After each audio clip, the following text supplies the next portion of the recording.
बिस्मिल्लाहिर्रहमानिर्रहीम। इय्याका नअबुदु व इय्याका नस्तईन। अभी आलमोस्ट रात का कोई 1 बजने वाला है, ठीक है। अगर आप मेरा टाइम देख लें मोबाइल के ऊपर, तो रिक्वेस्ट थी कि advance trauma life support ATLS जो है ना, इसके ऊपर वीडियो चाहिए ही चाहिए, ठीक है।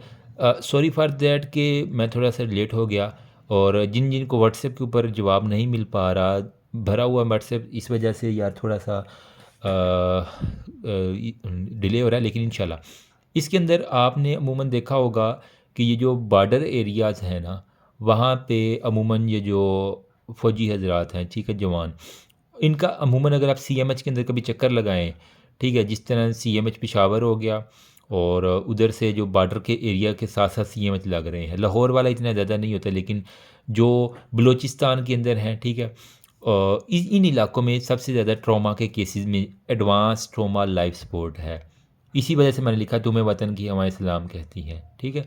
अब इसके अंदर बेसिकली मैं ज़्यादा बात नहीं करूँगा यार आर्मी के ऊपर, ठीक है, वो फिर बाद में लोग जो है ना वो फिर कमेंट करते हैं कि यार तुम बड़े सपोर्टर हो। मैं कोई सपोर्टर किसी का नहीं हूँ, बस हम अपने सपोर्टर खुद हैं। अच्छा, एडवांस ट्रॉमा के अंदर मैंने कुछ नोट्स बना लिए हैं, ठीक है। इनके अंदर एक तो आपको गोल्डन आर कंसेप्ट का पता हो, ATLS प्रोवाइडर टीम का पता हो, स्टेप इन ATLS मतलब आप एज आ डॉक्टर, ठीक है, फोर्सेस के चलो डॉक्टर हैं आप, तो आप क्या करेंगे इनिशियल स्टेप के ऊपर। अगर आपके पास कोई लहू लहान फ़ौजी आ गया है, चलो फ़ौजी को हम बाहर निकाल देते हैं, क्योंकि मुझे पता है कि आज बहुत नफ़रत हो जाती है फिर, ठीक है। प्राइमरी सर्वे और रिससिटेशन, सेकेंडरी सर्वे के अंदर क्या करना है, डेफिनेटिव ट्रीटमेंट के अंदर क्या करना है, अगर सपोज करें कि कोई रोड ट्रैफिक एक्सीडेंट ही हम कर लेते हैं, ठीक है, तो ये सारे का सारा आपको पता होना चाहिए। और लास्ट के ऊपर मैं आपको कुछ डायग्नोस्टिक पेरिटोनियल लिवाज और ट्राइएज के बारे में बताने चाहूँगा, ठीक है।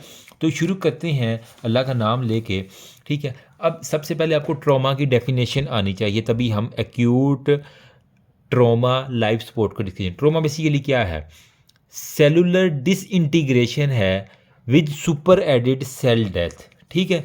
तो यहाँ पे अगर मैं ट्रॉमा की, यार जगह नहीं यहाँ पर मैंने बचा, यहाँ पे हम लिखते हैं ट्रॉमा की डेफिनेशन, ठीक है। इसके अंदर बेसिकली क्या है, हमारे पास सेलुलर जो है ना वो डिसइंटीग्रेशन हो जाती है, ठीक है। सेल टूट फूट का शिकार हैं, और वो इवन के डेथ के अंदर चले जाते हैं ड्यू टू इन्वायरमेंटल इंजरी। बाहर से कोई इन्वायरमेंटल, अब उसके अंदर कोई उसको हो सकता है, अमूमन आपने वो ब्लास्ट की कहानी सुनी हो, ठीक है, क्योंकि ये यार लफ्ज़ लेना मैं यूट्यूब के ऊपर अलाउ ही नहीं है, यूट्यूब पूरी की पूरी वीडियो बैन उठा के बैन कर देता है, ठीक है। तो इन्वायरमेंटल एनर्जी समझ रहे हैं कि किसी जगह पे कोई इस तरह का हुआ है, तो वहाँ पे क्या होगा, जो एनर्जी ट्रांसफ़र होती है बियॉन्ड द बॉडी रेजिस्टेंस, मेरी बॉडी एक हद तक रेजिस्टेंस बर्दाश्त करेगी, अगर यहाँ पे एक हद से ज़्यादा रेजिस्टेंस इन्वायरमेंटल एनर्जी लगेगी, तो इसके जो सेल हैं वो डिसइंटीग्रेट हो जाएंगे। तो यही है हमारे पास ट्रॉमा बेसिकली, जिसकी हमने डेफिनेशन आपको बतानी है, ठीक है। अब इसके अंदर बुक के मुताबिक अगर मैं चलूँ, तो ये मैंने एक PDF बड़ी मुश्किल से निकाला, 1947 वाला एडवांस ट्रॉमा लाइफ सपोर्ट के अंदर हमारे पास ये जो है ना डोगर के अंदर, उसने यही कहा हुआ है कि जनाब ट्रॉमा जो है ना वो पहले पहले 1 से 44 साल की ये जो एज है ना, इसके अंदर सबसे एक बड़ा लीडिंग काज था डेथ का, ठीक है। फिर वो कहता है कि यहाँ पे उसने, यहाँ से मैं दिखा देता हूँ कि यूनाइटेड स्टेट में ना ये मोर्टेलिटी वर्ल्ड वाइड बहुत, इसके अंदर क्या था, ब्लीडिंग बहुत ज़्यादा हो जाती थी, ठीक है। ये पहला पेज है ही इसी के मुतालिक, ठीक है। कह रहा है कि हम इसको किस तरह रोक सकते हैं, अगर हम टाइमली टिश्यू की परफ्यूजन कर लें या स्टेबल हीमोडायनेमिक स्टेट कर लें। तो साइंटिस्ट ने देखा, तो अमेरिकन कॉलेज ऑफ सर्जन की एक कमेटी बैठी जिन्होंने ट्रॉमा के ऊपर एड्रेस किया कि ट्रॉमा सेंटर जो है ना वो हम डेवलप करें, जिससे हम ये जो लीडिंग काज है ट्रॉमा 1 से 44 साल के अंदर अंदर जो लीडिंग काज है डेथ का, इसको हम किसी तरह रोक लें, ठीक है। तो हिस्ट्री वो यूं कह रहा है कि यूनाइटेड स्टेट के अंदर जो है ना वो इसकी ओरिजिन हुई, और एक हमारे पास ये था कि स्टाइनर जो है ना वो आर्थोपेडिक सर्जन था, ये किसी एयरक्राफ्ट में जा रहा था अपने बीवी बच्चों के साथ, ठीक है। तो कह रहा है कि इसकी जो है ना वो क्रैश हुआ किसी वजह से प्लेन, ठीक है, तो इसकी बीवी उसी वक्त मर गई, लेकिन जो 3 उसके जो बच्चे थे, 4 में से 3 बचे, उनके अंदर क्रिटिकल इंजरीज़ बहुत ज़्यादा हो गई, ठीक है। और वो जो है ना उसने जो है ना वो देखा कि सबसे पहले इसको नियरेस्ट हॉस्पिटल में जी शिफ्ट किया जाए, तो उसने उसको जो है ना वो शिफ्ट किया, ठीक है। और वहाँ पे वो कह रहा है कि he found that emergency care provided at a small regional hospital where they are treated was inadequate and inappropriate. मतलब जो एक ज़ख्मी को जो चीज़ मिल रही है, सपोज करें कोई ज़ख्मी आपके पास आ गया और उसको अगर एडुकेट और अप्रोप्रिएट ट्रीटमेंट नहीं दी जाएगी तो ज़ाहिरी बात है उसने मरना ही है। तो उसने ये डायग्नोस कर लिया कि क्यों अमेरिका में ये लीडिंग काज बना हुआ है, क्योंकि उसका कह रहा है कि सिस्टम के अंदर हमें चेंजेस करनी होगी। रॉन्ग स्टाइल का वो सिस्टम जो है ना वो लॉन्च किए बैठा है यूएस, ठीक है, जिसको उसने वो कह रहा है कि हमने चेंज करना है, ठीक है। सॉरी अगर रिफ्लेक्शन पड़ रही है तो। फिर उसके बाद कह रहा है कि एक कार्डिक लाइफ सपोर्ट सर्जन उसका जो है ना वो साथी मिला और इसके अंदर उसने एक रूल गया गोल्डन आर। अगर अभी किसी को चोट लगी है, अभी कोई ब्लास्ट हुआ है, अभी कोई उसको इंजरी हुई है, तो इसके अगले 60 मिनट उसकी लाइफ के गोल्डन है और है। मतलब इसके अंदर अगर उसको अच्छा डॉक्टर मिल गया, अच्छी फैसिलिटी मिल गई है तो उसके वारे न्यारे हैं। वरना क्या होगा, इस गोल्डन आवर में हम डेथ को, डिसेबिलिटी को मैक्सिमली प्रिवेंट कर सकते हैं, वरना मॉर्बिडिटी और मोर्टेलिटी तो वो होनी ही होनी है, ठीक है। तो वो कह रहा है कि हम एज सून एज पॉसिबल जो है ना इस टर्म को गोल्डन आवर को अप्लाई करना। ये नहीं कि अब हमने 60 मिनट इंतज़ार करना जी, पहले 60 मिनट गुजर जाए फिर हम गोल्डन आवर अपना शुरू करें, नहीं। जब पेशेंट आया तो उसी वक्त आपके जो है ना मिनट स्टार्ट हो चुके हैं मेरी जान, ठीक है। तो ये गाइडलाइन के मुताबिक उसने थोड़ी सी बातें की हुई हैं इसके अंदर। तो वो गोल्डन रूल में कह रहा है कि टाइम पीरियड है lasting for 1 hour following the traumatic injury. अभी अगर कोई ब्लास्ट हुआ तो इसके अगले 60 जो मिनट हैं वो गोल्डन आवर है, ठीक है। इसके अंदर क्या होता है, highest possibility that adequate treatment will prevent the death, कि अगर इस 60 मिनट में हमने एडुकेट ट्रीटमेंट दे दी तो हमारी मौत जो है ना वो बच जाएगी। तो यही है कि इसके अंदर वो कह रहे हैं रैपिड इंटरवेंशन हमने जो है ना बैक बोन है concept of spite of the 60 and में वो सारे के सारे आती हैं। अब नेक्स्ट जो है ना वो गोल्डन आर, एक तो आपको कंसेप्ट मैंने बता दिया कि 60 मिनट के अंदर आपने सबसे ज़्यादा इसको अच्छे से कर लेना है। अब क्योंकि लोगों की यही था कि यार इस डोगर से पढ़ा दो क्योंकि अभी टाइम भी कम है, तो ATLS प्रोवाइडर टीम जो है ना हमारे पास दो तरह की होती है, एक वर्टिकल होती है, एक हॉरिजेंटल टीम होती है। अब आपने देखना है कि कौन सी ऑर्गेनाइजेशन ज़्यादा वैल है, ठीक है। बेसिकली ATLS प्रोवाइडर टीम के अंदर जो है ना एक पूरी टीम होती है। इसके अंदर हमारे पास डॉक्टर्स होंगे, ठीक है, साथ में आपके पास नर्सिस होंगी, साथ में हमारे पास क्या होगा, असिस्टेंट जो होती हैं स्टाफ सारा वो होगा, साथ में रेडियो जो ग्राफर्स हैं, ठीक है, जो आपके एक्सरे वगैरह करते हैं टेक्नीशियंस वो सारे होंगे, ठीक है। तो अगर वर्टिकल ऑर्गेनाइजेशन में अरेंज करूं तो हमारे पास क्या होगा, 1 मैन आर्मी, एक सिंगल डॉक्टर होगा, ठीक है। और उसके अंदर वो कह रहा है कि multiple can safely look after a multiple injured patient. तो मल्टीपल पेशेंट के लिए हमारे पास 1 मैन आर्मी, एक सिंगल डॉक्टर जो है ना वो हमारे पास अवेलेबल है। इसको हम कहते हैं वर्टिकल ऑर्गेनाइजेशन। हॉरिजॉन्टल ऑर्गेनाइजेशन में क्या होता है कि 1 member of staff is available, more than 1 member, ठीक है। इसके अंदर हमारे पास more than 1 member of the staff, इस पूरे स्टाफ के अंदर अगर सिर्फ डॉक्टर अवेलेबल है तमाम पेशेंट के लिए तो वर्टिकल ऑर्गेनाइजेशन है। अगर इसके अंदर जो वो कह रहा है कि मोर देन 1 जो है ना मेंबर ऑफ स्टाफ जो है ना एक से ज़ायद जो है ना वो हमारे पास है, और वो टीम अप्रोच जो है ना वो हमारे पास कर रही है, एक एज अ टीम लेके पूरी अस्पताल को चल रहे हैं, तो ये हमारे पास होता है, ठीक है। तो इसके अंदर वो कह रहा है कि हमारे पास significant reduction in resuscitation time, जब एक टीम मिलके काम करती है तो हमारे पास जो रिससिटेशन का टाइम है वो हमें जो है ना वो कम वक्त में हम ज़्यादा रिससिटेट कर पाएंगे। तो कौन सा सिस्टम अच्छा हुआ, हॉरिजेंटल ऑर्गेनाइजेशन वाला एक अच्छा सिस्टम है। एक डॉक्टर कितने मरीजों को अटेंड करेगा, उसका वो एक वक्त आएगा कि पौने घंटे, 1.5 घंटे, 2 घंटे, 3 घंटे बाद एग्जॉस्ट हो जाएगा डॉक्टर खुद ही, वो कहेगा मरता है बंदा मरे, ठीक है, क्योंकि उसका दिमाग खून देख देख के जो है ना वो चला जाएगा। और यहाँ पे क्या टीम है, हर बंदा अपना काम कर रहा है, यहाँ डॉक्टर ने सारे काम करें, यहाँ हर बंदा अपना काम करे, तो ये वाला हॉरिजॉन्टल वाला ज़्यादा अच्छा है। अच्छा, यहाँ पे है स्टेप्स इन ATLS। स्टेप कौन कौन से है वो मैं बता दूँ। प्राइमरी सर्वे और रिससिटेशन सबसे पहले आपने करनी है, फिर सेकेंडरी सर्वे, और फिर हमारे पास डेफिनेटिव ट्रीटमेंट है। अब प्राइमरी सर्वे में हमारे पास वो कह रहा है कि हमारे पास क्या होता है जी, जो हमने एम क्या होता है सबसे पहले प्राइमरी सर्वे के अंदर, इसका एम मैं आपको बता देता हूँ। एक तो आपने आइडेंटिफाई करना है, जहाँ जो ही पेशेंट आया प्राइमरी सर्वे के अंदर आप क्या करेंगे, सबसे पहले आप आइडेंटिफाई करेंगे क्या चीज़, आपने आइडेंटिफाई करना और ट्रीट करना है what is killing the patient, कि कौन सी आइडेंटिफाई और ट्रीट करना है कि कौन सी चीज़ मरीज़ को मार रही है अभी रिसेंटली, ठीक है। आया कि उसकी ब्लीडिंग है या उसका सांस बंद है, वो सबसे पहले आपने रिसर्च देखना है इसके अंदर। During this immediate life threatening problem, वो कह रहा है हमने एयरवे, ब्रीथिंग और सर्कुलेशन, इसको सबसे पहले जो है ना वो हमने देखना है। तो प्राइमरी सर्वे में इसका सांस, सर्कुलेशन, ठीक है, और हमने ब्रीथिंग जो है ना वो उसकी ABC जो है ना वो हमने इसके अंदर प्राइमरी सर्वे और रिससिटेशन के अंदर देखनी। सेकेंडरी सर्वे के अंदर बेसिकली क्या होगा, जब आप प्राइमरी सर्वे कर लें, आपको पता चल गया ये चीज़ मार रही है, आपने उसको रिससिटेट कर लिया, अब आपने जो है ना उसका सेकेंडरी सर्वे करना है, जिसके अंदर हमारे हेड टू टो जो है ना उसकी पूरी एग्जामिनेशन, उसकी हिस्ट्री ले लेनी है। हाँ भाई और कोई मसला है तुम्हें, ठीक है, कोई प्रेगनेंसी तो नहीं है, वो चीज़ें सेकेंडरी सर्वे में हम पूछेंगे। प्राइमरी में सिर्फ उसका है कि उसकी जान बचानी है, सेकेंडरी में अब जान बचा ली है तो अब इसके ऊपर हमने फर्दर जो है ना वो कोई इसको एलर्जी तो नहीं है किसी चीज़ से, वो इसके अंदर पूछें। डेफिनेटिव में क्या है, हमने definitive management plan long term देखना है कि हमने अब इसको फर्दर किस तरह जो है ना वो ऑपरेशन के लिए ले जाना है या क्या करना है, वो इसके अंदर हमारे डेफिनेटिव में आ जाएगा। तो प्राइमरी सर्वे में हमने क्या किया, उसको मरने से बचा लिया, ठीक है, क्योंकि जो चीज़ उसको किल कर रही थी उसको हमने पकड़ लिया, उस चीज़ को, तो हमारे पास हो गया। तो इसके अंदर हमारे पास प्राइमरी सर्वे के अंदर 5 कंपोनेंट्स कौन से हैं, ABCD बच्चे बोल देते हैं जी। एयरवे, ब्रीथिंग, सर्कुलेशन, D से डिसेबिलिटी मैनेजमेंट और E से एक्सपोजर। एग्जामिनर इतना गुस्सा होता है ना कि बेटा आपको तो ये स्टेप ही नहीं आते, तो आपने क्या L इधर आके करना है ATLS के अंदर, ठीक है। कसम से यार ये कुछ चीज़ें होती। अब आप खुद को थोड़ा सा अपग्रेड करो, आप फाइनल ईयर के अंदर हैं, ये चीज़ें हैं फर्स्ट ईयर वाले ABCDE बोलते हैं, ठीक है।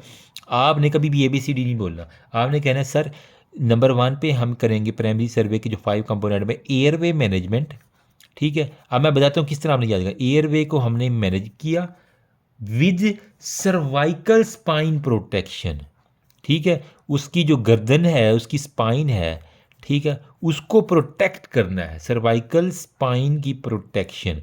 आपने देखा होगा 1122 वाले अगर खुदा ना खास अगर रोड के ऊपर एक्सीडेंट हो जाए ना तो वो गले के ऊपर एक कफ सा लगा देती हैं यार, ठीक है, गले के ऊपर वाइट सा कफ लगा देती हैं, वो होता है सर्वाइकल स्पाइन की प्रोटेक्शन करने के लिए, ठीक है।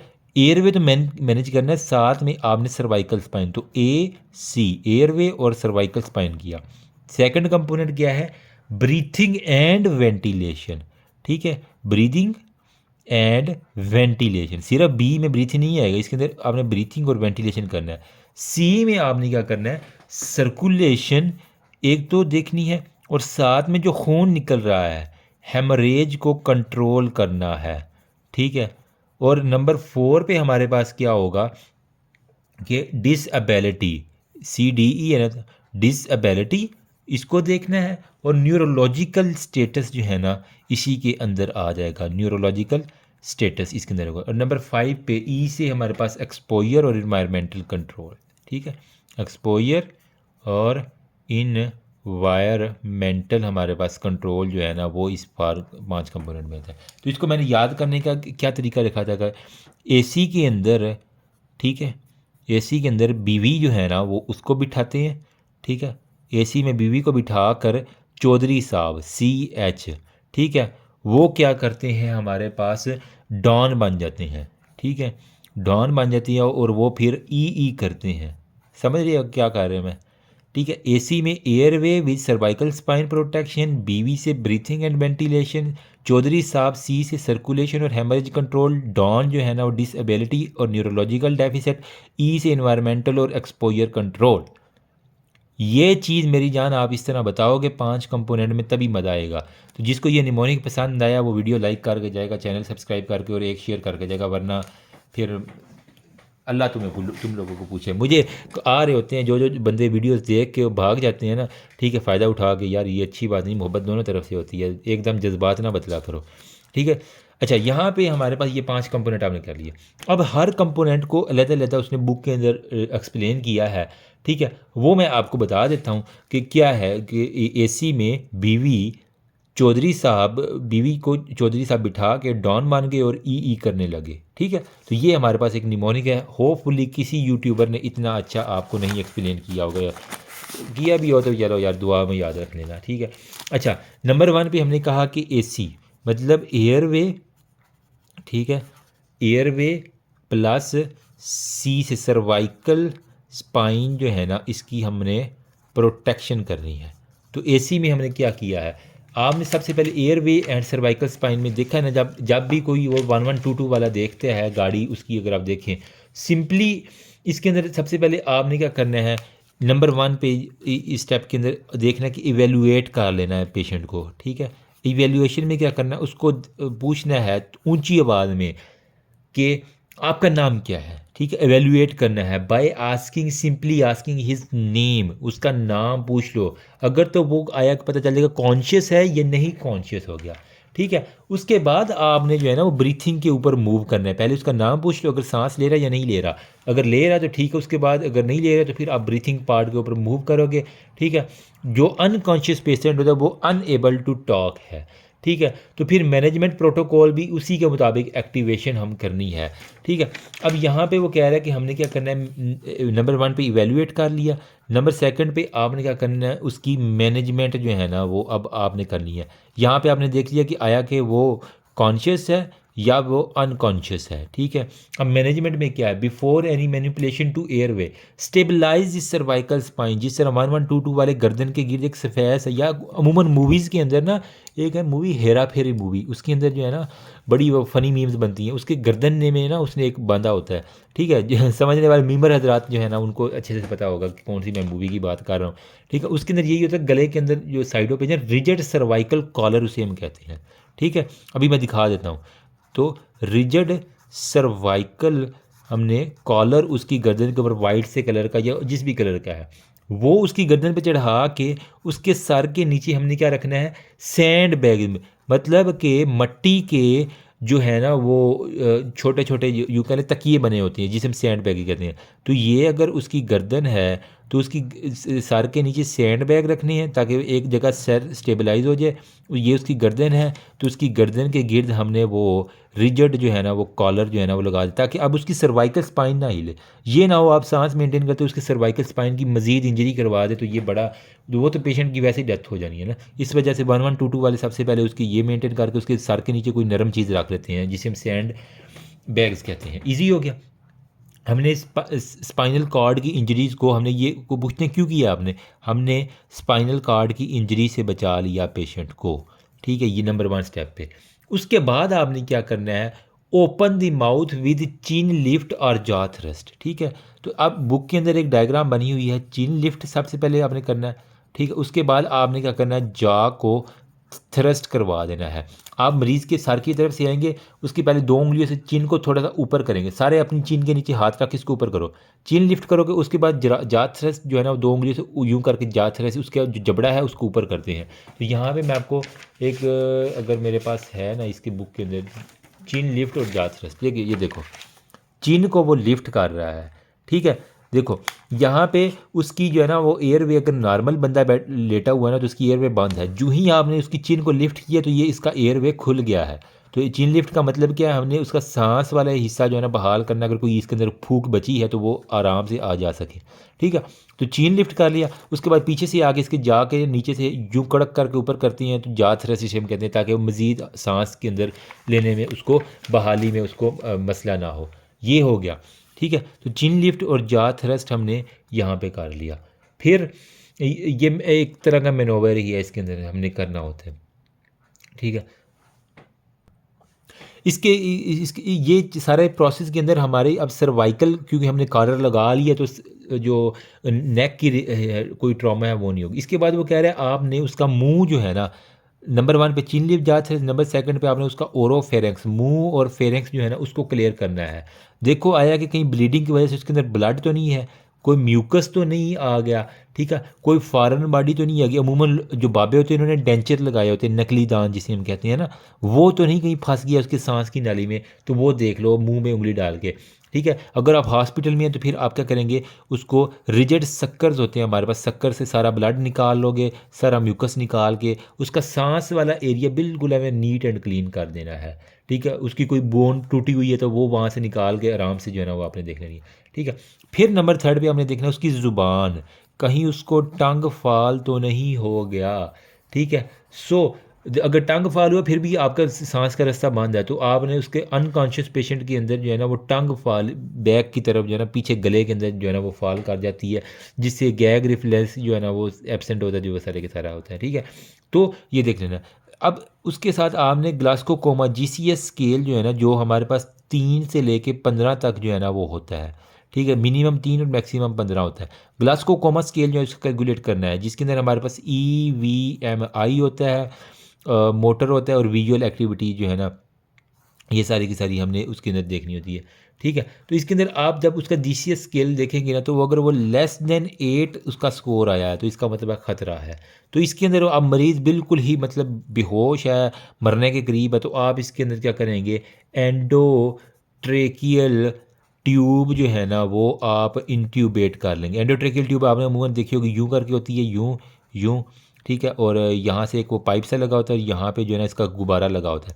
ये आप उसके गले में ले जाकर ये बलून फुला देते हैं ताकि उसका एयरवे खुल जाए। यहाँ से आप जो है सिरिंज के ज़रिए हवा भर देते हैं, तो मुंह से जो है ना जाके वो ट्रेकिया के अंदर एंडोट्रेकियल ट्यूब जो है ना वो जाती है। मुझे उम्मीद है कि आपने ENT पढ़ी है, बताने की ज़रूरत नहीं है, लेकिन ये फिर एंडोट्रेकियल ट्यूब डाल दिया करते हैं।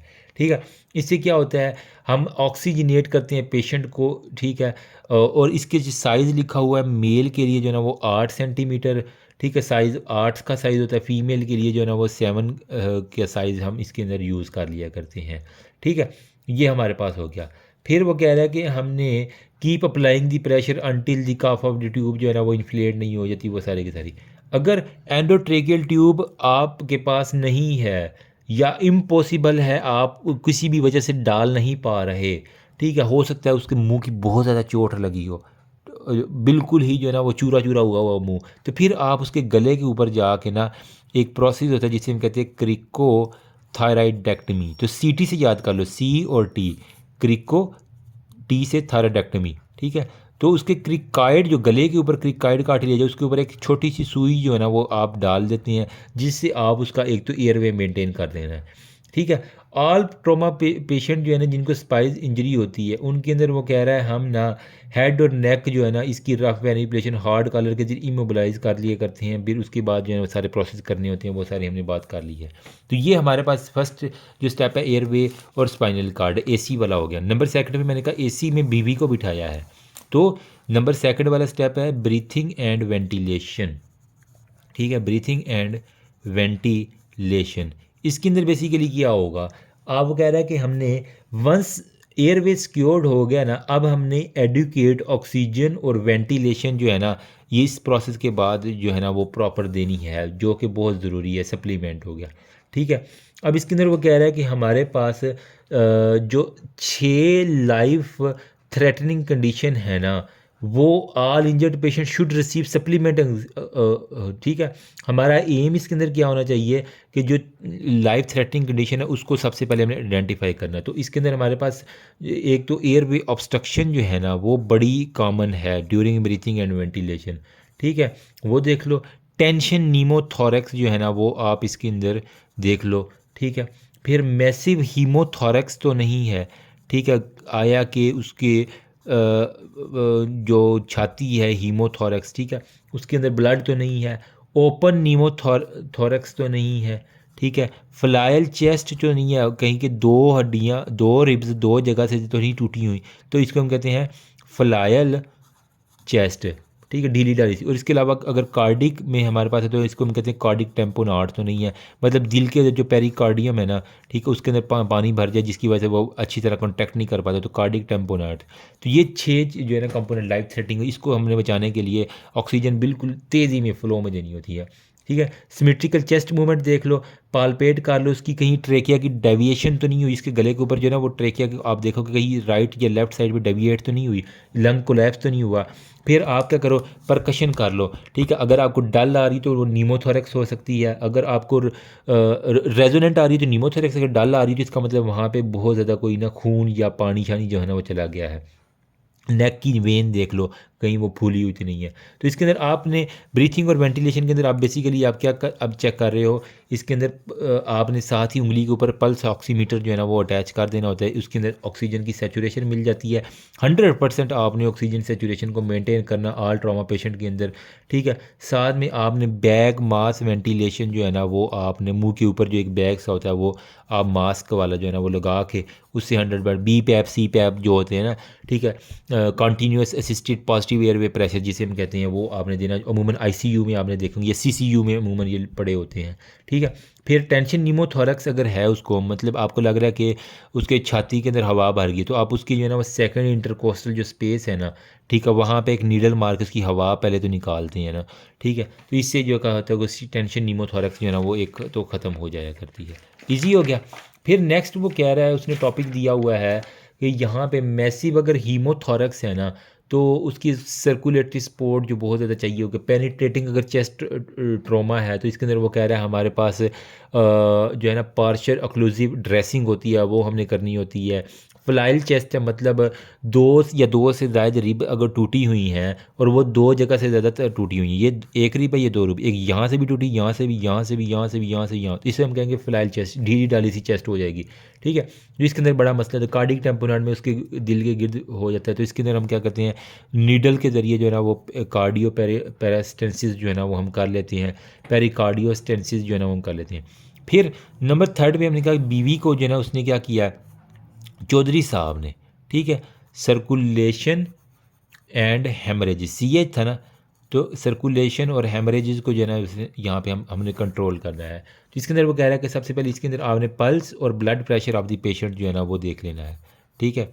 पल्स प्लस ब्लड प्रेशर इसको मेंटेन करना है।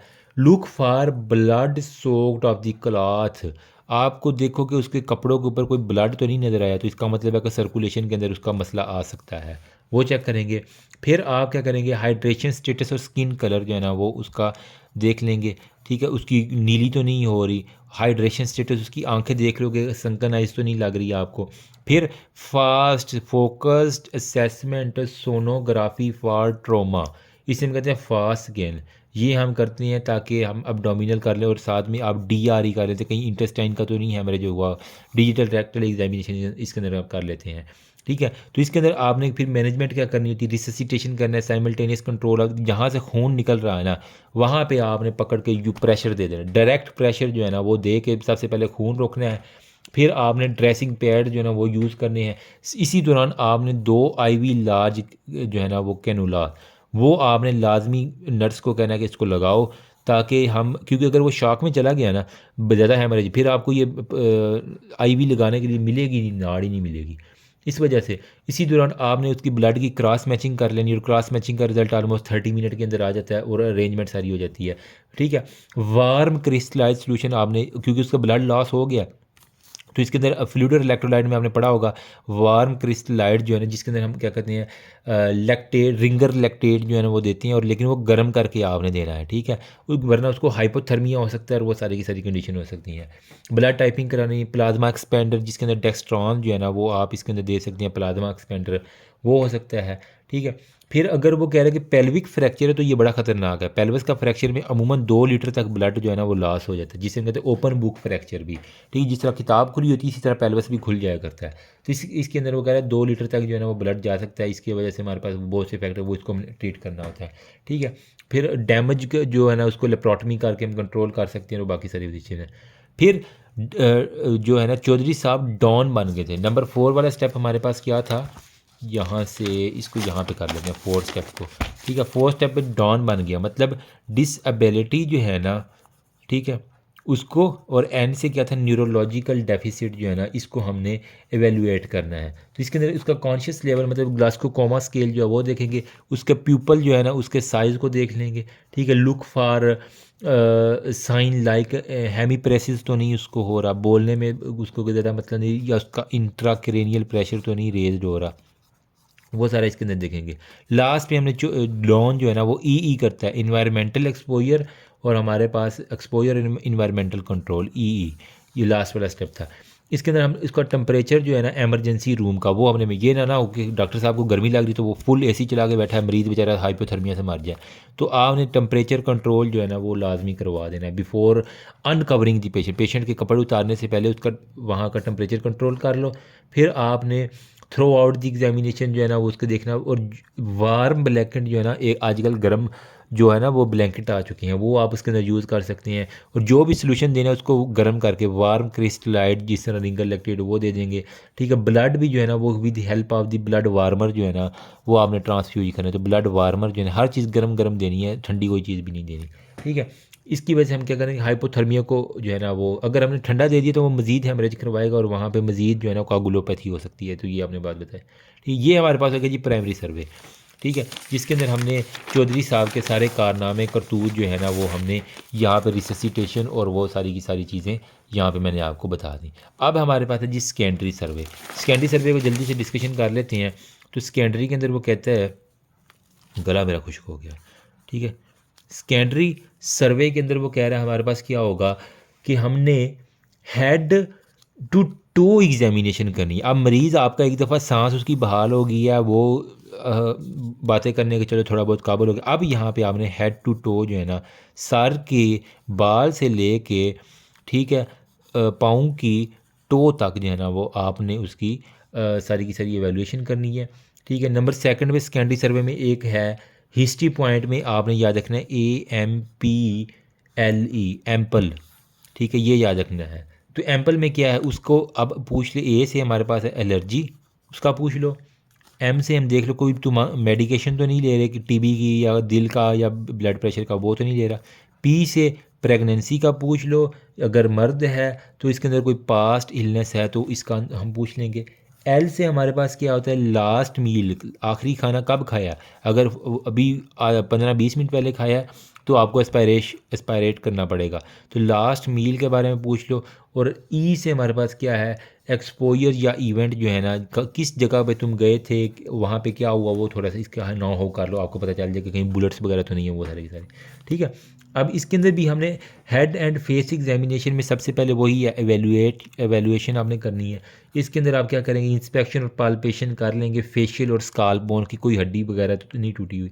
ठीक है, मुंह की ओरल कैविटी जो है ना वो उसको देख लेंगे। ठीक है, नोज़ को नाक की हड्डी तो नहीं टूटी हुई, एयर को देख लेंगे, एग्जामिन कर लेंगे उसके अंदर से कोई CSF फ्लूइड या रिनोरिया वगैरह या इस तरह का ब्लड या CSF तो नहीं आ रहा। फिर देख लोगे आई की एग्जामिनेशन इसके अंदर। ठीक है, हेड टू टू हम कर रहे हैं ना, तो फॉरेन बॉडी कोई इंजरी तो नहीं है, उसकी आंख फटी तो नहीं हुई है, नूर तो नहीं चो गया। फिर आप कह रहे हैं कि CT स्कैन जो है ना वो फेशियल बोन का जो है ना इसके अंदर आप कर लेते हैं। ठीक है, क्योंकि अमूमन तो नज़र नहीं आती, तो फेशियल बोन जो है ना इसके अंदर CT स्कैन कर लेते हैं, सॉफ्ट टिश्यू की इंजरी वो सारी की सारी, या फिर बोन की जो है ना वो इंजरी। ठीक है, MRI वो हम बाद में करते हैं, लेकिन अभी इनिशियल में CT कर लेते हैं। मैनेजमेंट में वो क्या है कि ऑल ब्लीडिंग वाउंड जो है ना मैनेजमेंट अब आपने करनी है। तो जितने भी बाउंड है उनको सबसे पहले क्लीन करो अच्छे से। ठीक है, उनको अच्छी सी ड्रेसिंग कर लो। और सर्वाइक जो है ना वो oxygen of the patient with cervical spine care. ठीक है, उसकी गर्दन की जो है ना वो आपने लाजमी जो है ना वो स्पाइन की केयर करनी है। ठीक है, फिर ये होगा फेस का। नेक के ऊपर क्या करोगे, नेक के ऊपर आप वही नेक का हेमाटोमा देख लोगे, कोई उसकी इनग्रोज वेन तो नहीं है। तो गर्दन के ऊपर देखोगे कोई फुली हुई वेन तो नहीं है, कोई वहाँ पर चोट तो नहीं है, वो देख लिया। मैनेजमेंट में यही है कि आप नेक का एक्सरे साथ में कर लोगे। हेड टू टो हो रहा है ना, तो अब हम ऐसे टो पे जा रहे हैं।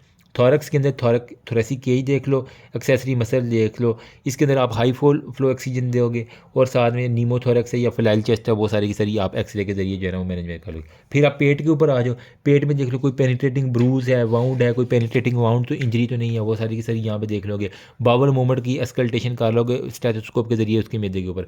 मैनेजमेंट क्या है, फास्ट अल्ट्रासाउंड पेट का कर लोगे, CT स्कैन कर लोगे, डायग्नोस्टिक पेरिटोनियल लिवाज कर लोगे। फिर आप नीचे पेल्वस के ऊपर आ जाओ, ओपन ब्रूक फ्रैक्चर को देख लो, चेक फॉर द पेन, हल्का सा जेंटली उसकी ना पेल्वस के ऊपर हाथ कहीं पे दर्द तो नहीं है, कड़क कड़क की आवाज़ें तो नहीं आ रही। ठीक है, वहाँ पे देख लो कि पेल्विक बाइंडर हमारे पास होते हैं, अगर पेल्विक फ्रैक्चर हो तो हम पेल्विक बाइंडर लगा देंगे वहाँ पे। ठीक है, क्योंकि पेल्विस के अंदर मैंने बताया 2 लीटर तक ब्लड जो है ना वो लॉस हो जाता है। सुप्राब्यूपिक कैथेटराइजेशन हम कर लेंगे अगर यूरिथ्रल इंजरी हो गई है। और DRE जो है ना वो आप उसका कर लेंगे। वो सारे की सारी एवेल्युएशन में क्या है कि अगर कोई इंजरी हुई है extremity should not divert the attention from the priority, वो बाकी डिस्टल न्यूरोवास्कुलर स्टेटस चेक कर लोगे, टेंडरनेस डिफॉर्मिटीज वो मैनेजमेंट क्या है, अगर तो उसको लिम्ब की डिफॉर्मिटी हुई है, कंपार्टमेंट डिफॉर्मिटी हुई है, तो हम स्प्लिंटर यूज़ करेंगे, कंपार्टमेंट के अंदर फेशियोस्टमी कर देंगे। जो जो चीज़ ख़राब हुई है ना, अगर वेस्कुलर इंजरी है तो पहले डॉपलर स्कैन कर लो और वेस्कुलर सर्जन को बुला के कहो कि ये वेसल ठीक करो। नर्व कंडक्शन स्टडी कर लो, अगर नर्व की इंजरी है तो उसको ठीक कर लो, ईजी सी बात है। फिर आप बैक के ऊपर स्पाइन के ऊपर आ जाओ, स्पाइन में जितनी भी फोकल न्यूरोलॉजिकल है वो चीज़ें देख लो, यही हमारे पास प्लान है इसके अंदर, ठीक है। तो अभी तक मैंने बुक के अंदर से जितनी भी चीज़ें थी वो आपको यहाँ पे बता दी हैं। लास्ट पे वो डेफिनेटिव केयर के बारे में कह रहा है कि आप पेशेंट को ना हमने एडमिट कर लेना, हमने प्राइमरी भी कर लिया, सेकेंडरी भी कर लिया। आप पेशेंट को हमने वार्ड के अंदर जो है ना वो एडमिशन कर लेना, और नंबर ऑफ़ स्पेशलिस्ट जो है ना उसको जो जो इंजरी हुई है वो देखेंगे। बिटवीन द टू स्टूल जो है वो कर how your patient should not fall between the two stool हो गया without any one in overall charge हो गया बाकी हुए। अच्छा, यहाँ पे हम focused assessment sonography for FAST scan करते हैं, ठीक है। प्राइमरी सर्वे में हमने कंसील्ड हेमरेज देखने के लिए पोर्टेबल हैंड वो कह रहा है विद अल्ट्रासाउंड। यहाँ पे देखो ये फास्ट स्कैन हमारे पास हो रहा है, ठीक है। यहाँ से दिखाना इसलिए ज़रूरी है क्योंकि यार ये रिस्ट्रिक्ट ना कर दे यूट्यूब मेरी वीडियो, एनीवेज अल्लाह खैर करेगा। अच्छा, ये देखो, अगर आपने अल्ट्रासाउंड गायनी के अंदर देखा हुआ है ना, तो इसी तरह का अल्ट्रासाउंड मशीन होती है, ठीक है। अब ये चार नहीं होती, एक मशीन होती है। तो हमने क्या करना है, राइट हाइपोकॉन्डियम ये लीवर वाला ये पहले यहाँ पे लगाना ही है, फिर लेफ्ट हाइपोकॉन्डियम ये इस जगह पे लगाना है, फिर सब जीफाइड हो गया। जीफी स्टर्नम जो है ना यहाँ पे होता है ना, ये स्टर्नम हो गया, ये जीफाइड हो गया। यहाँ पे देखो ये वाला, इसका मुंह इधर है ना, तो यहाँ सब्जीफाइड हो गया।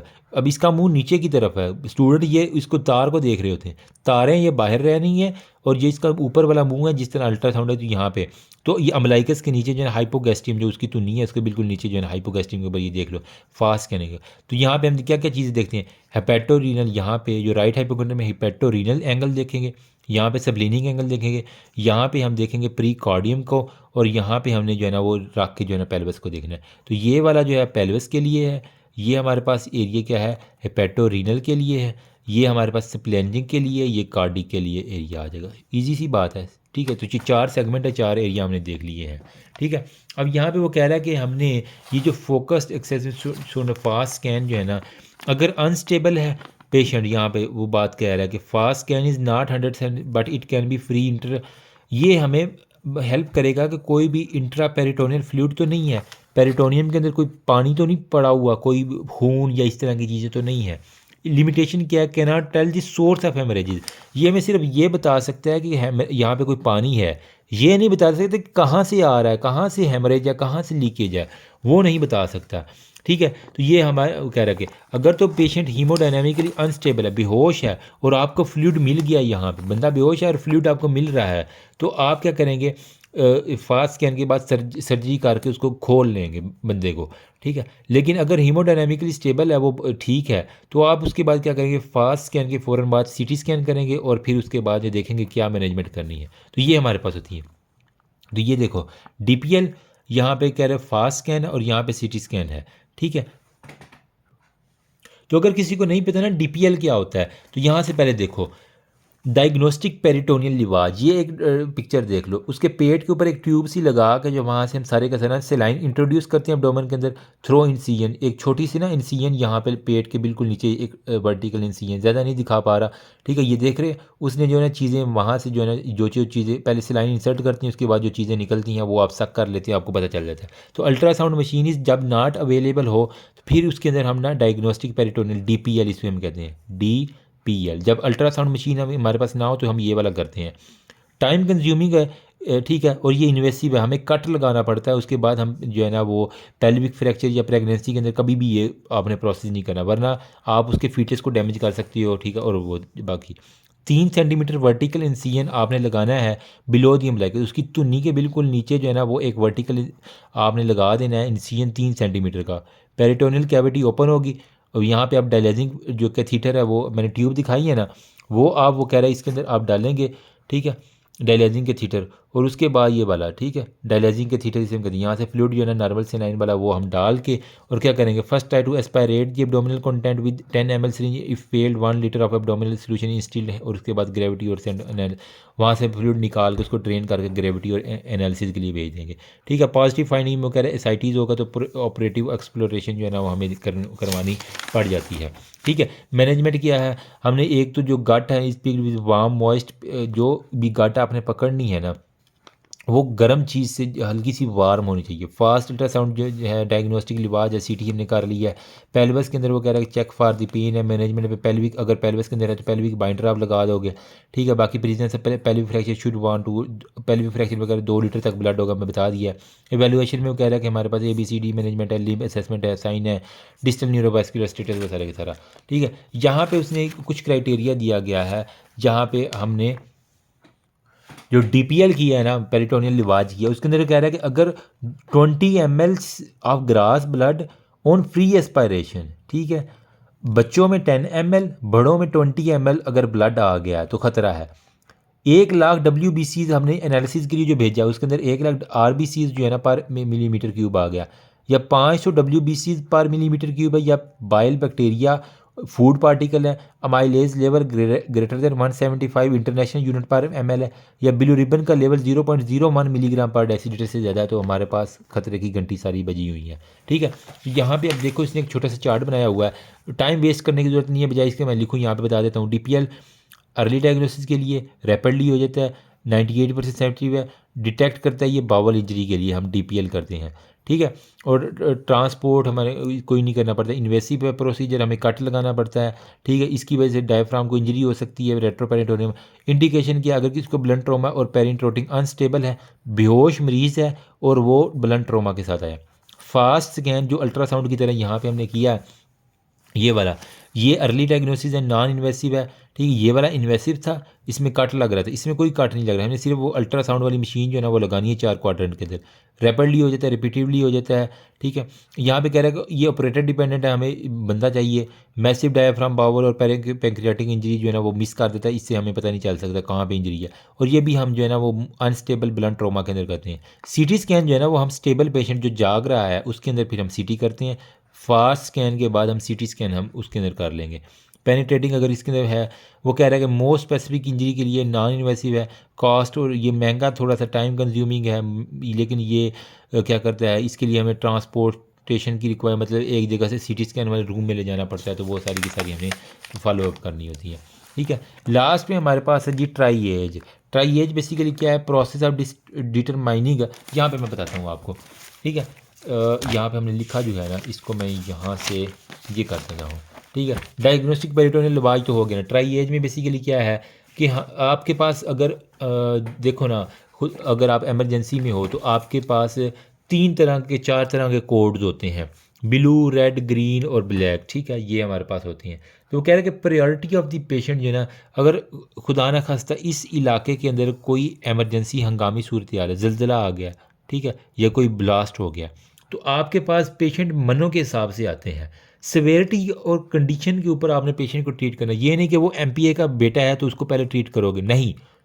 जो ज़्यादा ज़ख्मी है, जिसको ज़्यादा ज़रूरत है, उसको पहले ट्रीट करना है। ये ट्राई एज का ये मत है कि प्रोसेस है determining the priority of the patient treatment, ठीक है, based on severity of the disease. Priority हमने देनी है मरीज़ को on the basis of the severity, कितना सवेयर है, जो जितना ज़्यादा सवेयर है उसको पहले ट्रीट करो। कोई MPA MNA का कोई फेवर आपने नहीं देनी। लेकिन पाकिस्तान है तो ब्लडी सिविलियन के लिए तो फिर मसला हो जाता है ना। हो, फिर लोग कहते हैं यार तुम ब्लडी सिविलियन क्यों कहते हो, आई एम सॉरी, एंड नहीं कहना मैंने, ठीक है। अब इसके अंदर वो कह रहे हैं हमारे पास जो है ना वो 4 कैटेगरीज में हमने डिवाइड करना है पेशेंट को, कैटेगरी 1, कैटेगरी 2, कैटेगरी 3 और कैटेगरी 4, 4 कैटेगरी में हमने डिवाइड करना है। 1 जो है ना वो है हमारे पास मेरी जान रेड कलर का, रेड, और जो 4 वाला है वो मेरी जान है बिल्कुल ब्लैक वाला, ठीक है। जो हमारे पास जो कैटेगरी 2 वाला है वो अब येलो मेरे पास कलर पड़ा नहीं हुआ, ठीक है। तो सपोज करें कि ये मैं, चलो जी येलो जो है ना वो, ये एक येलो कलर आ गया, और जो 3 वाला है वो हमारे पास किस में आता है, ग्रीन आ जाएगा, ठीक है। येलो यार मेरे पास कलर होना चाहिए था, इफ़ आई रिमेंबर। चलो ये जी मेरे पास इत्तेफाक मिल ही गया, ये हमारे पास है जी येलो। अब होपफुली अगर किसी को भूल गया तो वो छितर खाएगा मेरे से, ठीक है।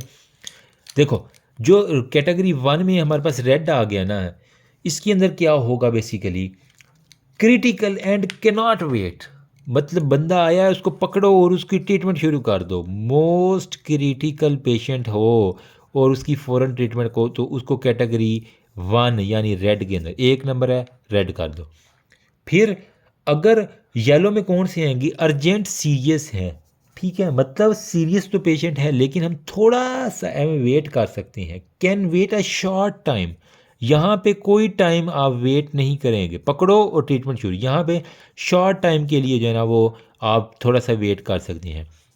ग्रीन में क्या है, लेस सीरियस इंजरी है, मतलब एवं हल्की फुल्की जो है ना वो इंजरी है, इसे कहते हैं यार तुम यहाँ पे थोड़ा सा वेट करो, पानी शानी पियो। नो इंडेंजर्ड बाय डिले, मतलब डिले करने से इसके अंदर जो है ना वो कोई ख़तरा नहीं है एज सच, ठीक है। और ब्लैक में क्या है, ब्लैक मतलब हर चीज़ मल्टी सिस्टम इंजरी है इसके अंदर, हर चीज़ ख़त्म हो चुकी है। अब वो बंदा बस इन्ना लिल्लाहि व इन्ना इलैहि राजिऊन, सर्वाइवल इज़ नॉट लाइकली, ठीक है। तो यहाँ पे आप इन्ना लिल्ला जो है ना वो पढ़ लेते हैं। नो सर्वाइवल चांस इसके अंदर है। Care should not be abundant, इसके अंदर केयर तो हमने करनी होती है लेकिन हमारे पास इतने रिसोर्सेज को हम यूज़ नहीं कर सकते कि हम इसको इतनी इमीडिएटली कर दें और वो सारा देख के पता चल जाता है कि ये इसके बचने के चांसेस बिल्कुल ख़त्म है, ठीक है। तो मतलब उसके जीसीएस स्केल बिल्कुल 3 से भी मिनिमम 3 पे जा रहा होता है और वो बाकी सारे जो है ना वो केयर शुड कह रहा है कि मल्टी सिस्टम इंजरी है, सर्वाइवल इज़ नॉट लाइकली है, तो इसको हम ब्लैक के अंदर मतलब अब वो उसके सारे जो है ना वो ज़िंदगी ब्लैक हो चुकी है। अब उसका कोई भी कोमा है, कोमा के बाद डेथ है, वो सारी की सारी इसके अंदर आ जाएंगी, ठीक है। तो ये हमारे पास हो जाती हैं। अब इसके अंदर इलाज देना ना देना एक बराबर है, लेकिन इसके अंदर फिर भी हम इलाज देने से इनकार नहीं करते। तो ये है हमारे पास जी ATLS प्रोटोकॉल, ठीक है। यहाँ पे उसने जो है ना वो चिन लिफ्ट और मैनोवर्स और जा थ्रस्ट के मैंने आपको बता दिए, ओरोफेरेंजी एंडोट्रेकियल ट्यूब, ठीक है। अगर वो ना हो तो फिर हम क्रिकोथायरॉइडेक्टमी नीडल के जरिए करते हैं, सर्जिकल क्रिकोथायरॉइडेक्टमी हमारे पास होती है, ठीक है। ये वो देखो चिन लिफ्ट को कर रहा है, कभी किसी पेशेंट पे करके देखना बड़े इजी होता है, ठीक है, लेकिन आराम से करनी है। उसकी गर्दन को पहले कॉलर लगा लेना अगर उसको है। ट्रांसफर स्किन इंसिजन जो है ना वो हम देते हैं क्रिकोथायरॉइडेक्टमी के अंदर, ठीक है। बाकी वो कह रहा है कि प्रॉपर साइज एंडोट्रेकल कॉफ और वो बच्चों वाली बात है। होपफुली कि अब आपका ATLS इतना हो गया होगा। आई नो कि मैं कोई इतना खुद को नहीं कहता कि बहुत ही अच्छा मैंने पढ़ाया है, लेकिन जितना मुझे आता था, जितना हमारे टीचर्स ने बताया था, अल्लाह के फजल करम से मैंने आपके साथ शेयर कर दिया है। बताना मज़ा आया कि नहीं आया, ठीक है। अगर किसी ने स्क्रीनशॉट लेना है तो वो ले ले, ठीक है। चलो इसको तो छोड़ दो ना, चलो इसका जो है ना वो ले ले। अगर इसी तरह लिख के आओगे तो इंशाल्लाह आपको बहुत अच्छे मार्क्स जो है ना, मेरी दुआ है कि अल्लाह सबको कामयाब करे, मेरे लिए भी दुआ करना, ठीक है। बाकी इंशाल्लाह मिलते हैं किसी नेक्स्ट वीडियो में। और नेक्स्ट भी जो है ना वो मैं कोशिश करता हूँ कि अभी बना दूँ कोई ना कोई, ठीक है। अभी आलमोस्ट मेरी मीटिंग भी थी 2 बजे, तो अभी टाइम क्या हो गया मैं देख लेता हूँ थोड़ा सा, ठीक है। तो इसके अंदर हम करके 100 बंदे जो है ना वो हमने ज्वाइन करने हैं अभी 2 बजे। तो अभी आलमोस्ट 1:35 हो गया, अभी 25 मिनट है, थोड़ा सा रिलैक्स करने का time. Thank you so much, remember me also your precious prayer. Allah हाफ़िज़।